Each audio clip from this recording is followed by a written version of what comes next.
Hello दोस्तों, तो फिर से एक नए वीडियो पर आप लोगों का स्वागत है। दोस्तों आज का हमारा टॉपिक है स्वराज पार्टी।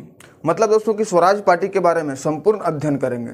तो चलिए दोस्तों वीडियो को यहाँ पर शुरू करते हैं। तो देखिए, असहयोग आंदोलन के समय कांग्रेस द्वारा विधान परिषदों के बहिष्कार का निर्णय लिया गया था, परंतु इस विषय में कांग्रेस में दो मत थे। चित्तरंजन दास तथा मोतीलाल नेहरू के नेतृत्व में एक वर्ग का मत था कि कांग्रेस को चुनावों में भाग लेना चाहिए, जबकि वल्लभ भाई पटेल, डॉक्टर अंसारी और राजेंद्र प्रसाद के नेतृत्व वाला वर्ग इस प्रस्ताव का विरोधी था। ये लोग चाहते थे कि कांग्रेस चुनावों में भाग न लेकर रचनात्मक कार्यों में लगी रहे। 1922 ईस्वी में दोस्तों कांग्रेस का अधिवेशन गया में संपन्न हुआ, जिसके अध्यक्ष चित्तरंजन दास थे। इस अधिवेशन में परिषदों में न जाने के प्रस्ताव को अस्वीकार कर दिया। इस प्रस्ताव के समर्थकों ने सन 1923 ईस्वी में अबुल कलाम आजाद की अध्यक्षता में दिल्ली में आयोजित विशेष अधिवेशन में कांग्रेस ने स्वराजियों को चुनाव लड़ने की अनुमति दे दी।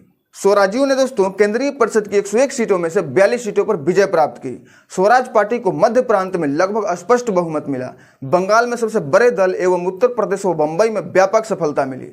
ब्रिटिश शासकों द्वारा प्रस्तुत उनकी नीतियों और प्रस्तावों के लिए परिषदों की सहमति प्राप्त करना लगभग असंभव बना दिया। सरकार ने दोस्तों 1928 ईस्वी में विधान परिषद में एक ऐसा विधेयक प्रस्तुत किया जिसके अंतर्गत वह भारत की आजादी के संघर्ष को समर्थन देने वाले किसी भी गैर भारतीय को देश से निकाल सकती थी, परंतु यह विधेयक पारित नहीं हुआ। सरकार ने पुनः इस विधेयक को पेश करने का प्रयास किया तो विधान परिषद के अध्यक्ष विट्ठल भाई पटेल ने इस विधेयक को पेश करने की अनुमति नहीं दी। परिषदों में होने वाली चर्चा में भारतीय सदस्य अक्सर सरकार की नीतियों का विरोध और उसकी निंदा करते थे।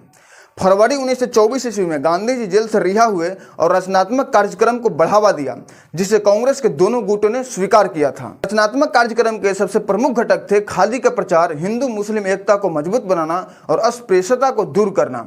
खादी के प्रयोग को बढ़ावा देने के लिए सभी कांग्रेस कमेटी के सदस्य के लिए यह अनिवार्य हो गया कि वह हाथों से सूत काते और बुने गए खादी का प्रयोग करें तथा प्रति माह 2000 गज सूत काते। गांधी जी ने दोस्तों अखिल भारतीय खादी संगठन की स्थापना की तथा देश भर में खादी भंडार खोले गए। गांधी जी खादी को गरीबों की दरिद्रता से मुक्ति देने वाला और देश के आर्थिक उत्थान का साधन मानते थे।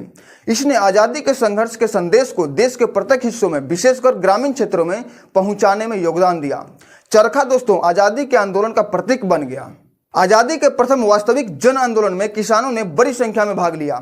देश के विभिन्न भागों में किसान सभाएं हुई और उन्होंने जमींदारों तथा ब्रिटिश अधिकारियों के दमन के विरुद्ध लड़ाइयां लड़ी। किसानों को संगठित करने वाले कुछ नेता जैसे कि बाबा रामचंद्र, विजय सिंह पाठक, सहजानंद सरस्वती और एनजी रंगा थे। अल्लूरी सीताराम राजू ने दोस्तों आंध्र प्रदेश के किसानों तथा आदिवासियों के विद्रोह का नेतृत्व किया। किसान आंदोलन के दो पक्ष थे तथा दोनों का आजादी के राष्ट्रीय संघर्ष से संबंध था। एक पक्ष था किसानों का आजादी के संघर्ष में शामिल होगा, जबकि दूसरा पक्ष किसानों की शिकायतों से संबंधित थी, जैसे कि जमींदारों, सरकार तथा महाजनों द्वारा किसानों का शोषण। तो दोस्तों ये था स्वराज पार्टी का इतिहास। तो दोस्तों ये बनाया गया वीडियो आपको कैसा लगा कमेंट करके जरूर बताइएगा दोस्तों। मतलब ये जानकारी आपको कैसी लगी जरूर बताइएगा। तो फिर मिलते हैं दोस्तों एक नए वीडियो में। तब तक दोस्तों जय हिंद, जय भारत।